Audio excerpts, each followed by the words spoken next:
Welcome to another episode of Launching Logistics with your host, Jim Becker. Today, we have an insightful and thought-provoking conversation lined up with a truly dynamic guest, Jessica Windham, founder and CEO of Solving Work, a logistics consultancy dedicated to solving deeper, systematic problems in leadership and workplace culture.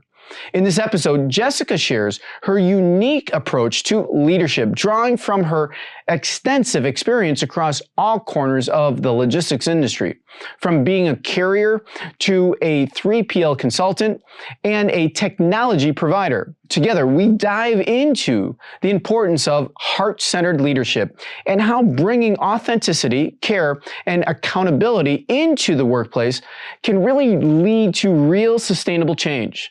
Jessica is a passionate advocate for creating workplaces where joy and fulfillment aren't just aspirational, they're achievable realities.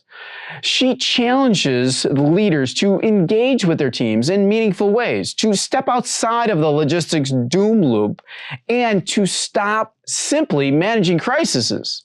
We also get into some incredible personal anecdotes, such as Jessica's powerful use of creativity, whether it's through art or engaging with nature, to clear the mental clutter and get out of our own heads. Plus, we explore her three-step process for identifying and solving root causes in logistics operations, not to mention how she helps leaders stay accountable and make strategic long-term changes that really stick. This episode isn't just about logistics, though. It's about being fully present in all aspects of life. Jessica shares her perspective on work-life balance and the importance of knowing your true value so that you can really prioritize effectively. Whether you're a seasoned leader or aspiring entrepreneur, you'll find this conversation packed with actionable advice on how to lead with intention and integrity, while all cultivating a more engaged and motivated team.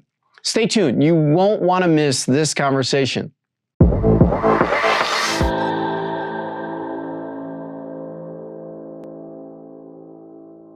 When we say think outside the box, sometimes it means stop thinking and do something and let your subconscious take over and do the work. Just like the great ideas come to you in the shower. It's like sometimes if you give yourself a break, you come through for you.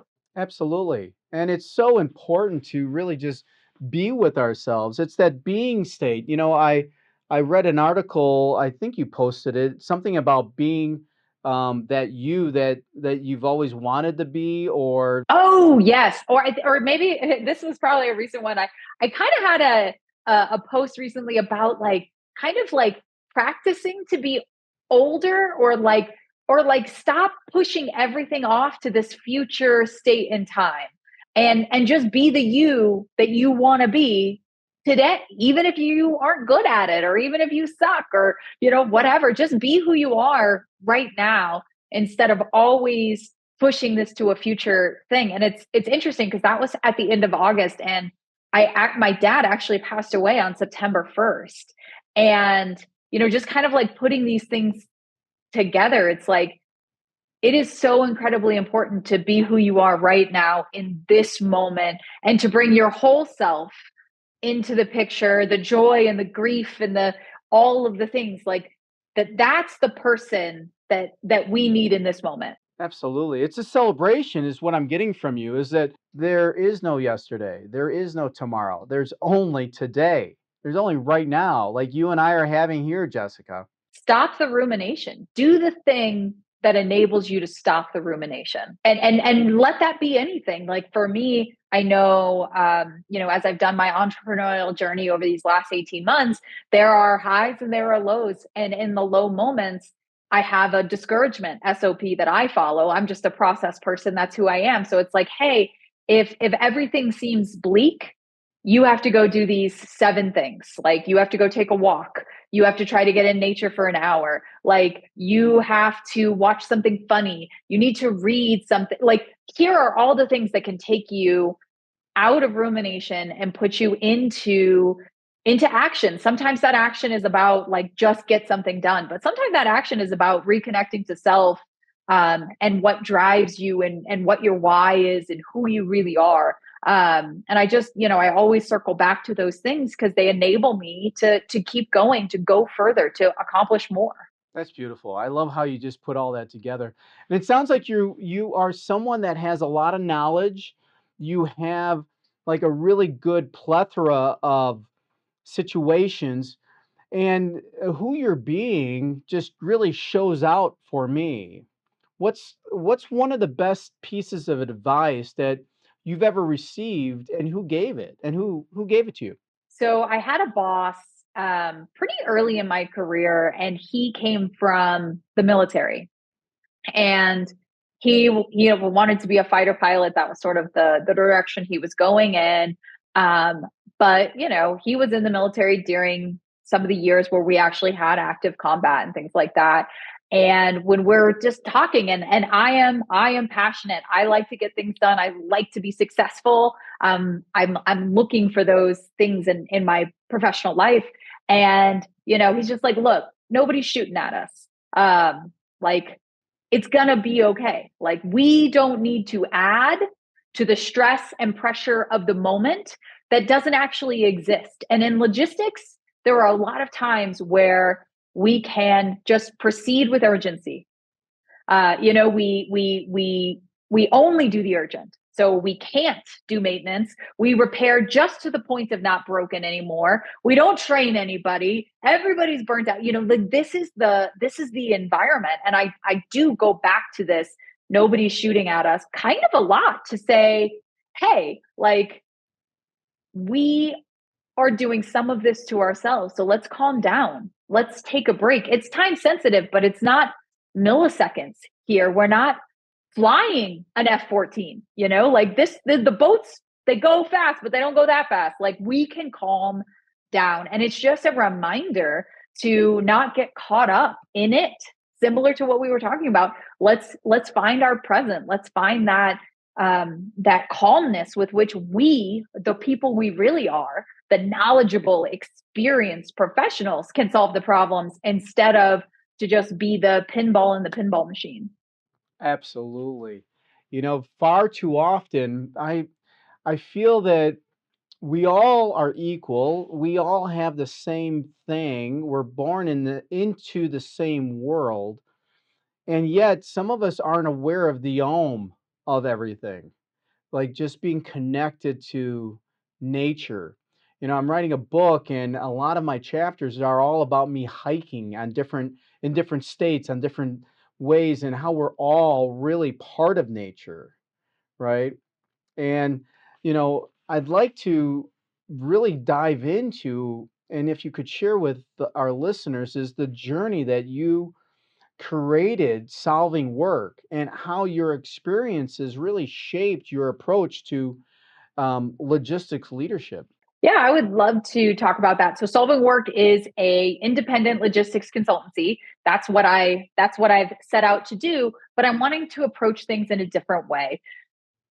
You can put the consulting band-aid on, or we can dig deeper and solve bigger problems, and keep us in a problems that keep us from showing up our best every day. I talk a lot about the logistics doom loop.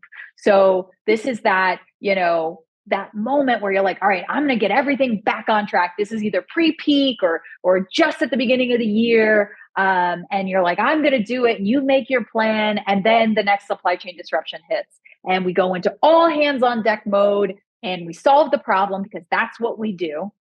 And then you circle back to that plan, to that to-do list, to that thing that you were going to do this year. And you realize you're even further behind than you were when you started. And how am I ever going to achieve this? And you get into the panic. And then you're like, okay, I'm going to make a plan. I'm going to do the thing. And then the next supply chain disruption hurts, and on and on and on and on, until eventually you're in this place of overwhelm and hopelessness.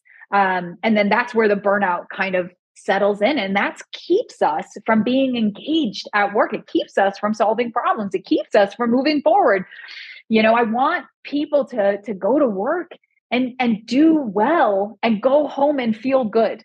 And that is not what we get most of the time in this space. So I created this to say, hey, you as a leader, you're doing things, you're contributing to the problem. So you have to make some strategic changes in how you approach leadership, organization, prioritization. You have to get it together, because if you don't have it together, no one on your team can have it together, and certainly not your department and your company, right? It all compounds. So we have to get this together. And then we have to give those same skills to your team. And then you have to hold them accountable, like I hold you accountable. And then we are engaged. And now we can solve problems. Now we can look at the processes and the partners and the technology we have in place and make long-term sustainable solutions. Instead of saying, hey, help me run this RFP. It's like, hey, let's go upstream and say, why can't you run the RFP? Because I know how knowledgeable you are. I know all of the skills you have. I know you guys, if you had the right technology, could do this. Well, but I can't just give you the technology. We have to change the way we do things. We have to change the way we approach problems, or else, you're just going to be back in the loop before too long. And, on and on we go. So that's really what brought me to solving this, is because I've been there. I have been a carrier. I've been a shipper. I've been a freight forwarder, private fleet, 3PL, consultant, technology provider. I have sat in all the seats. I've been on all sides of the table. This pattern of burnout and disengagement, it happens everywhere. And it consistently happens, and it's consistently happened to me before I was able to gain enough experience to recognize the pattern and take myself out of it. So I just am so passionate about making the lives of the people that do the work easier, better, more fulfilled. I feel like joy and contentment is something that we can, in fact, have. So one of my tagline is, managing your logistics doesn't have to suck. This could be as fun as it is in those moments of joy. We can have that all the time. Maybe not 100% of the time, but we can have a lot more of it. And that's really what I think we need to approach and to seek. Yeah, absolutely. I love how you're talking about like the world that I call it heaven on earth, right? And we have it right here for us right now. And it seems like you on your journey, not only you didn't even mention that being on the customer side of things, and as you're in this whole world and you have all this plethora of knowledge and what you have to really give to someone in your consulting and coaching, that you've created a process. I'd love for you to walk us through your three-step engagement process of discovering pain points, the root cause analysis, and implementing solutions in the workplace. I'd love to hear more about that. Yeah. So after we sort of set the stage, of course, with you as the leader and engage your team, then that's when we need to really dig deep. What is at the heart? What is at the root of what is causing us pain? It's all about the pain. A lot of the trouble we get into is, as humans, if the option is pain now versus pain later, man, do people choose pain later almost every time. And what I'm asking is, we're going to dig deeper. We're going to look a little harder, and we're going to do the pain. We're going to do the hard work up front so we can stop experiencing it down the line. Same thing for going to the gym and exercising, running, all of that. We're just going to get the pain part over at the beginning. So we're going to discover what's really hurting us, ask enough questions to figure out what is at the heart of that. And sometimes that's a difficult conversation. Sometimes I have to ask myself, especially as a leader, have I invested in my department? Have I invested in the people? Have I given them a budget to implement technology that's going to help them do their job? Have I provided the resources for them to be successful? And if the answer is no, and you want another solution, I might not be the right consultant for you. If the answer is no and you're going to make a business decision, that's fine. But when we make business decisions, we need to understand the cost. And when we don't do that, that's sort of what leads to those more toxic work environments, right? Like, I know that I should invest in this technology. I'm not going to do it. And I'm going to ask the people to do more with less. But I'm not going to acknowledge the difficulty in that. That's a problem. When we are comfortable with the business decisions that we make, and we are willing to stand behind them and have conversations about the consequences of that decision. Now, that's a transparent workplace. You don't always have to give everything. You don't always have to say yes to every request. You don't have to remove every obstacle. But we need to be able to speak clearly on it. And that's one of the things that I challenge people to do in the work I do. And then, of course, let's implement the solutions that we can. I want the simplest, easiest, least expensive solution that actually solves the problem. And that's really that final step of getting things over the line. And here's the thing about implementation: if your team is not engaged, it's not going to go well. People will revert back to what they've always done if you haven't sort of done that upfront work on getting organized, re-engaging your team, and then discovering the pain points, figuring out those root causes, and implementing solutions that actually address them. Absolutely.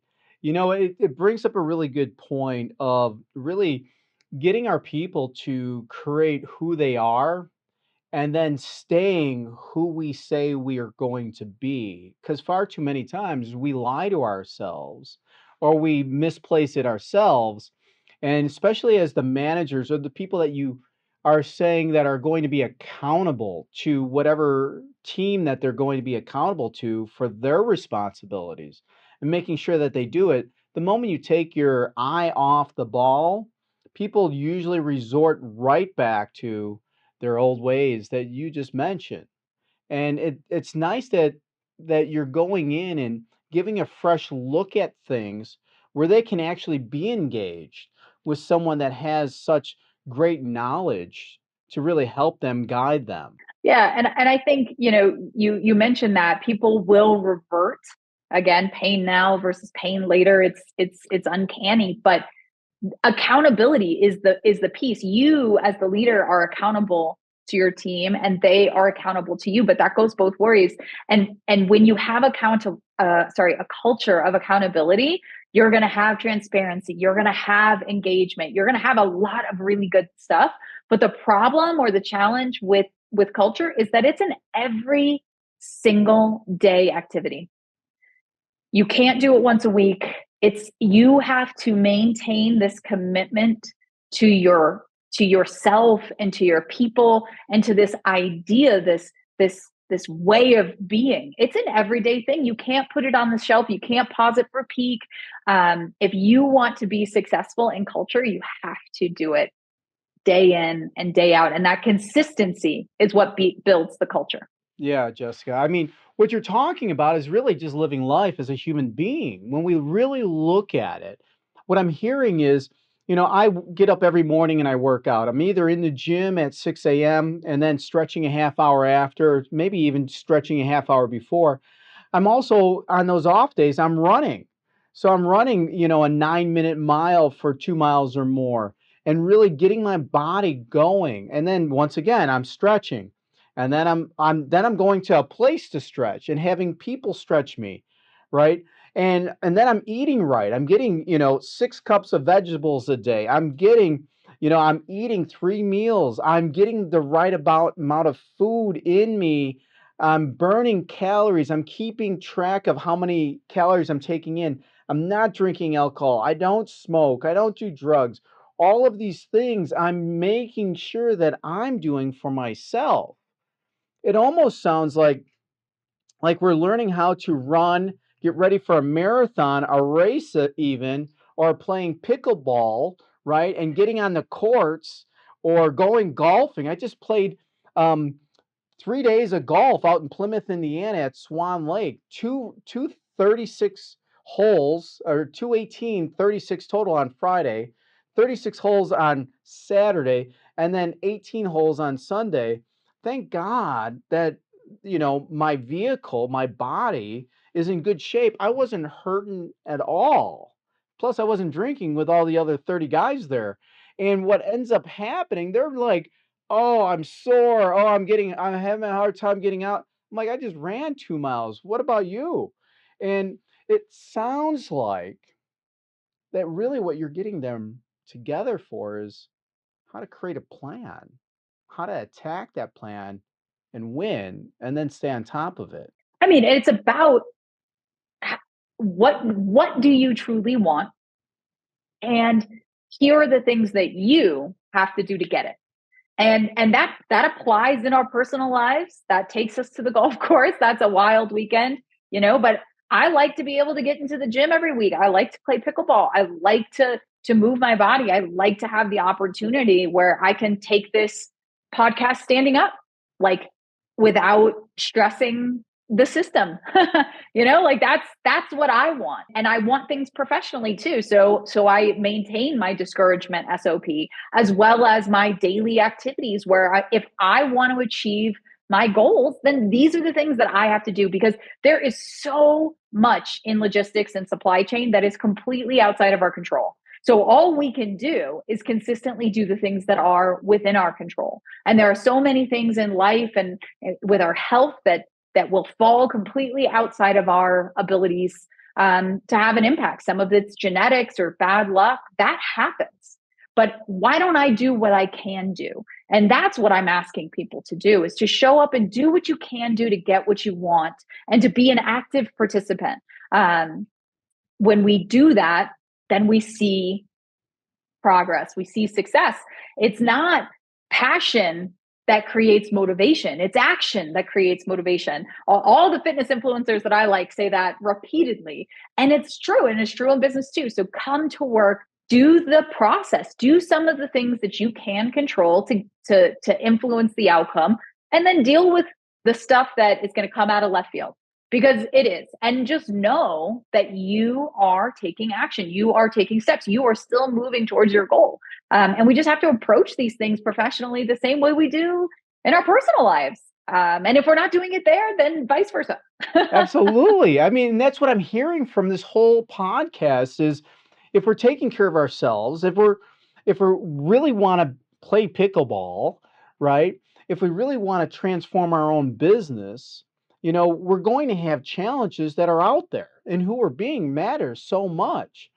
And what do you see right now out there on the landscape? Some of the biggest challenges that logistics leaders are facing today, and how do you help them overcome these obstacles? I mean, I think we've sort of touched on it already, but it's the biggest issue is that we only maintain the bandwidth to do the urgent.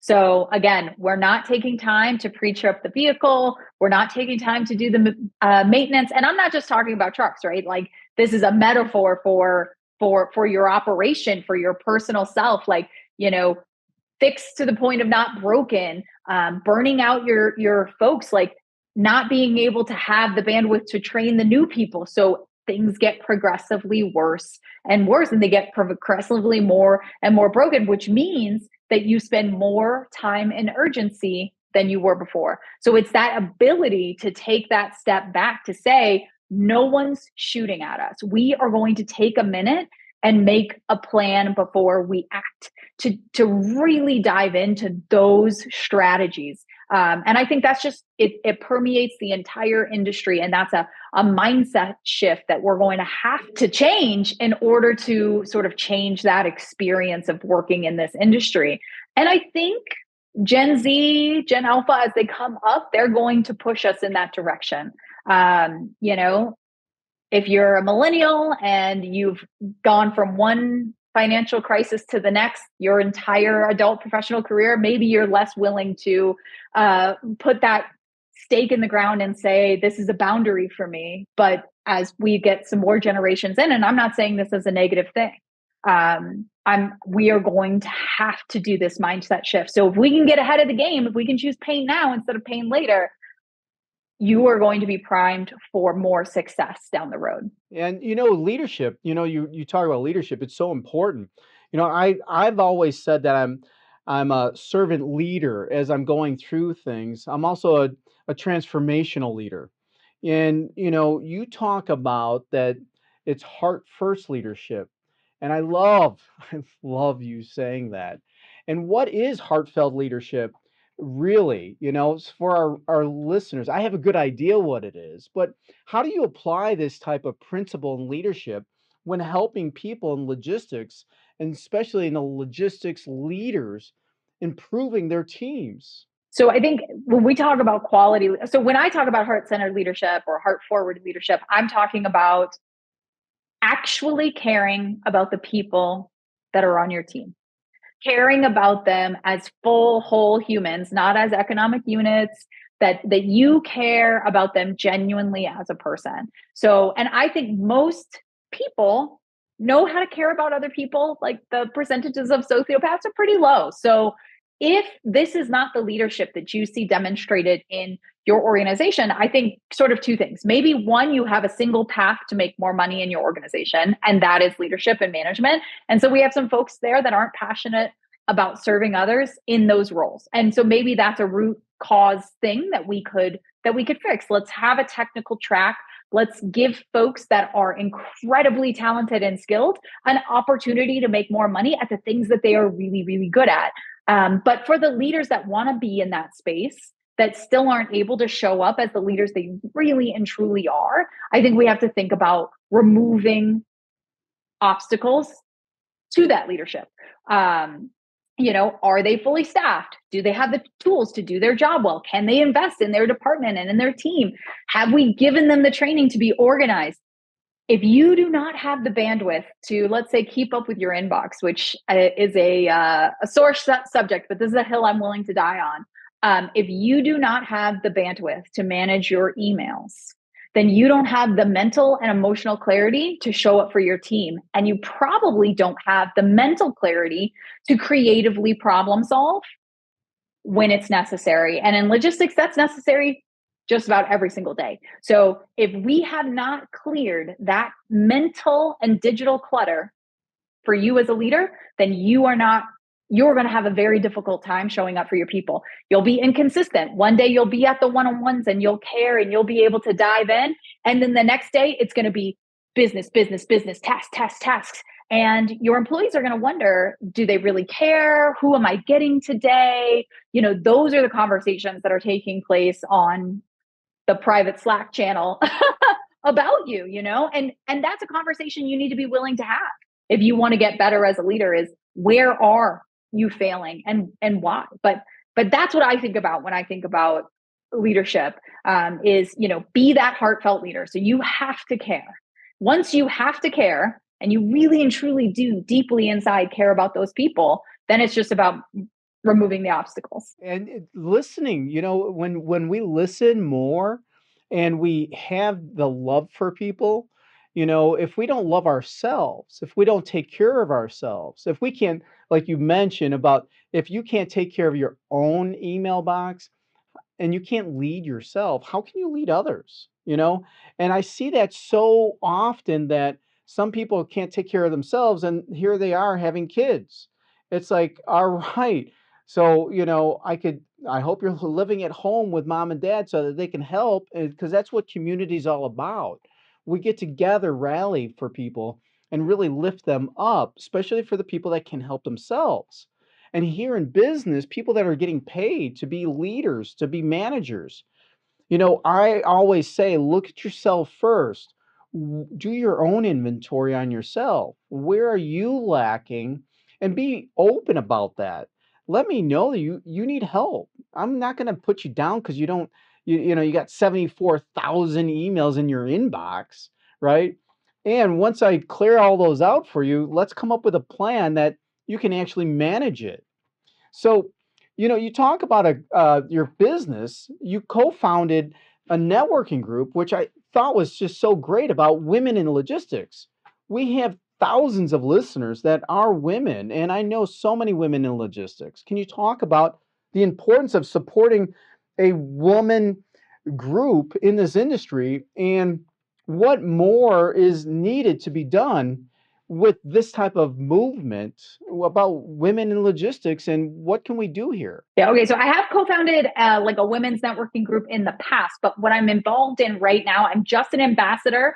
There are three other co-founders, Amy Dye, Tori Deems, and Harshita. They have really brought this LinkedIn group, Ladies Who Logistic, to the forefront, and they brought it to me. And they brought it to me in a moment in my business where I was like, you know what I need? I said it out loud. I said it to my business coach. I said it to my friends. And then days later, it appeared on LinkedIn, Ladies Who Logistic. And so I immediately got involved as an ambassador, and I am so overjoyed for this group.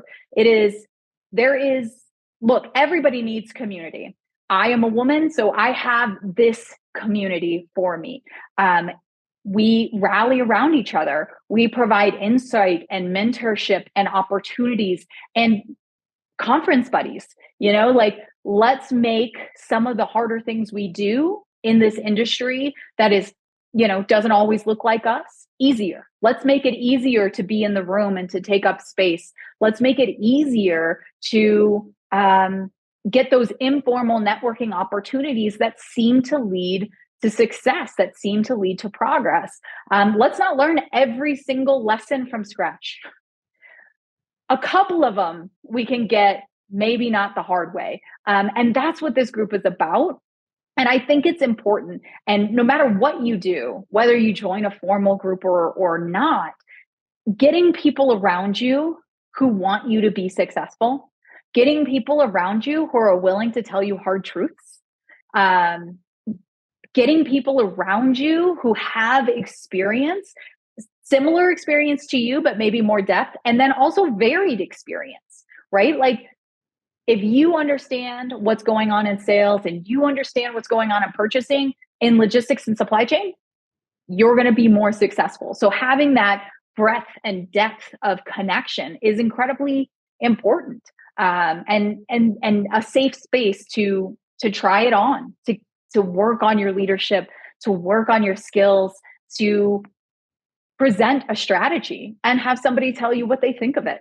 But to be authentic in that moment, I think that's what community brings us. And this particular community in this point in time is doing that for me now, and leveraging technology and LinkedIn and the different ways that we can connect now, because post-COVID, there's less traditional networking and there's more of this other stuff happening. And I think we all need to learn how to get value in the online interaction. Yeah, the old way of doing business, I can remember being in a car and I'd get out my little blue map, and it was all the little towns around Chicago. And I would pre-plan, okay, I got to get on this highway, now I got to go to this road, this exit. Like, it was crazy back then, and I'd only be able to see 8 to 10 people. And every time I'd go see a customer, I'd always hit like 4 or 5 other people that were cold calls just to find out information, where today all that information is online and I can jump into those meetings on Zoom.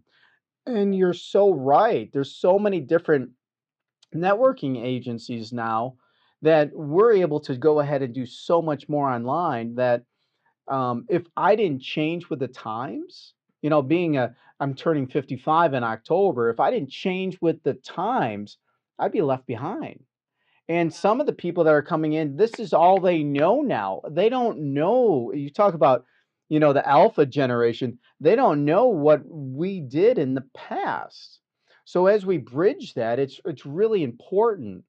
You said something earlier about really doing it all like on your email and stuff. I'd love to hear for all of our listeners and share examples of how you've successfully really balanced people and processes in your work. For me, the base of everything I do, that foundation, is having it together in terms of managing the universe of inputs. For us, for the majority of us, that means email.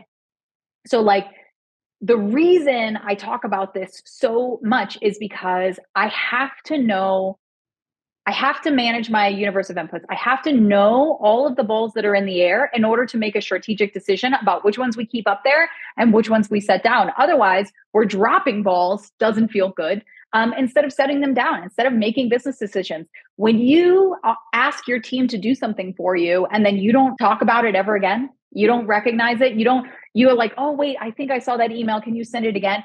Each one of those requests is a debit from your relationship account, because they're like, they don't care. They don't care if I get the work done. They don't care that I put my hard work and effort into this. They don't care. Each time you miss an email, you're hurting your relationships. And I believe that wholeheartedly. And then even just to be successful in sales is a follow-up game. And that hasn't changed. So if you aren't able to keep up, if you don't have a process to manage that, and I think about authentic human relationship. That's the basis of being successful as a leader. That's a basis of being successful in sales. Honestly, in process, because it's really how you get people to do the thing you want them to do. So if we have a process for maintaining relationship, and we need it because we don't see 8 customers a day, we see 24. And you have to follow up, and you need to know, and you need to transfer your notes, and then you need to transfer that knowledge to other people so that they can do the next step. It's complicated now, and the volume has increased. So if you don't have a process to handle that, you're going to struggle. Balls will drop. And it's for me, it's about setting them down. So I take a people focused approach and then layer process all over that so I can meet my commitments. It doesn't make me inauthentic. It makes me, it holds me accountable to what I say is important. And if I say you as my team are important, then I need to not miss your messages. If I say you as a prospective customer is important to me and my business, then I need to make sure that I treat you with the respect. And if I can't do it offhand, which most people can't, then I need a process to help me achieve that. I need a process to let me be me.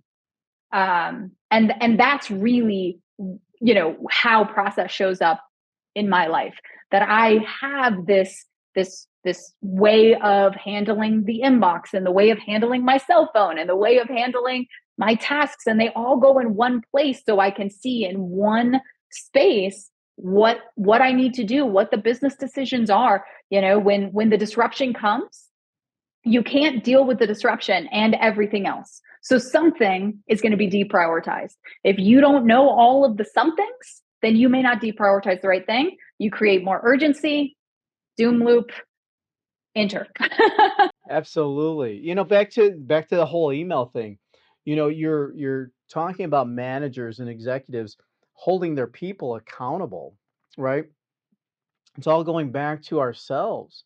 What are we holding ourselves accountable to? And if we're not holding our accountability to ourselves, and we're dropping the ball like crazy, guess what our people are going to be doing? They're going to be dropping the ball also. And it kind of like goes to that point on that one thing that you posted about the importance of carving out time to stay the person that you really want to be in life, and how do you maintain this balance, and what tips do you have for others that are listening to this? I do it with checklists. Like the real thing is I get up every day and I have a daily checklist and I just go to town on that. And that's how I stay sane. I don't reinvent the wheel day in and day out. I consistently show up for myself in the same way. And this is kind of a human thing, right? We're always wanting a new way to handle things because the new way is better. But really, experience and consistency over time, I think, is what gets you that 1% better every day. When you're in the gym and you're like, oh, I'm going to try a new exercise today. Okay, that's interesting. And it might provide some sort of value, but you might get more if you just stuck to some squats and some bench presses and, like some pull-ups. If you just did those 3 exercises consistently, whatever, add in the other ones. I'm not a personal trainer, but maybe 5 exercises. If you did those consistently week in and week out, your strength would improve. Instead of starting a new program and stopping it every 2 to 4 weeks where you're not able to get that long-term gain. So it's unsexy, it's boring, and it's the same every single day. And it allows me to create the bandwidth, to have the mental and emotional clarity, to be there for the people in my life, to be there for my teams that I support, for my customers, and to solve problems creatively when the time comes. And that's all I'm trying to do, is create the space to deal with with life so that I'm not overwhelmed by the day-to-day. Yeah, so many of us, including myself, take on things that overwhelm us that we can't really see what's right in front of us and be present to what's going on. And as a CEO, a lot of CEOs are solving work, right, for customers. That's why we're CEOs. Our companies are solving work for other companies and other people. What advice would you give an aspiring entrepreneur, a manager, a leader, um, as we move forward in our everyday lives? What is important to you? What are your values? I talk about having the universe of inputs that allows you to sort of prioritize and make your business decisions. But even more foundational than that is knowing what your values are, what is important to you. Because if you don't really know that, then you are going to have a difficult time prioritizing anything. And I think it's foundational. Before you can prioritize professionally, you better know what's important to you personally. You need to know that it's more important to you today to get home for the baseball game for maybe one of your children than it is to make one more sales call. You need to be able to say which one of these things has more value in this moment. And you're only going to be able to do that is if you have done the exercise. For me personally, I have a, a list of words. They're like 8 words. These are the things that are important to me, straight up and down. I could recite them off the top of my head. I know for a fact what is important to me in my life, and that might change. It's been about a decade and it hasn't, but it could change. And I reinvest and I look at it periodically, especially at the beginning of the year, creating vision boards or whatever. Is this thing that I want, and does it make sense in the context of the things that are truly important to me as a person? And you have to answer that question, and reconcile the deltas, because they're going to be there, and you're going to have to sometimes make decisions that put one thing over another. But you should be intentional about that, because who you are at work is who you are at home, and vice versa. There's only one you. There's not two yous. There's no work-life balance. There's just balance. And if you don't know what's truly important to you, you're not going to be able to get there. I love how you just put the delta in there as well. A good, astrophysics term of delta, really measuring that delta. And it really doesn't take a physics degree to really find out that delta. When you can really identify what's important to you, like next weekend, I'm flying out to South Carolina for a convention. And I looked at my calendar 1 week in advance, and I do that every Friday around 3:30 in the afternoon. I look at my next 7 days, and I'm like, wait a minute. My daughter's a freshman in high school. She walked onto the varsity cross country team. She just ran Detweiler last weekend, got 69th out of 480 girls, right? And yeah, right. She's running a 20-minute 5K, 3.1 miles, right? And my flight was flying out and in the afternoon or early afternoon, and I have on there leave for the airport, and it kind of overlapped my daughter's Sydney cross country event. And I said, this isn't going to work. I go, my value is family first, right?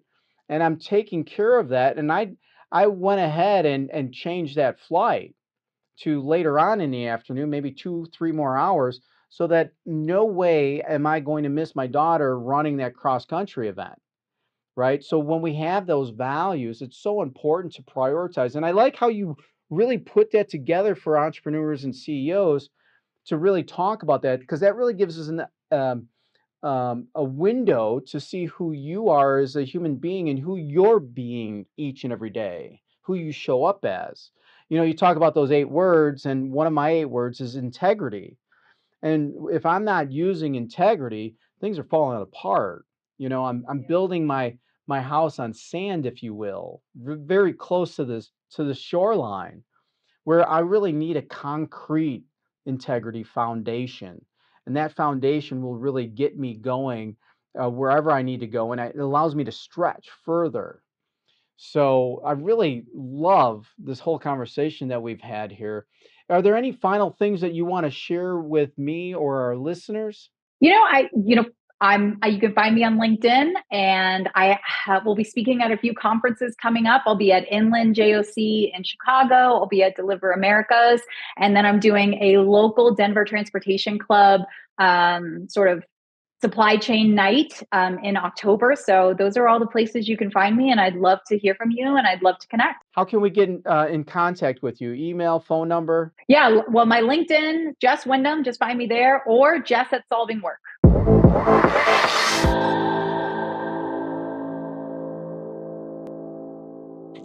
What an incredible conversation today with Jessica Windham from Solving Work. We covered a lot of ground, from the importance of creativity and mindfulness in leadership to the deep-rooted challenges that logistics professionals face each and every day. Jessica offered such a fresh perspective on what it means to truly lead in a way that balances people and the processes, challenging all of us to really dig deeper and address the pain points that often get pushed aside in the daily hustle of logistics and our industry. We explored her 3-step engagement process, discovering pain points, conducting root cause analysis, and implementing sustainable solutions.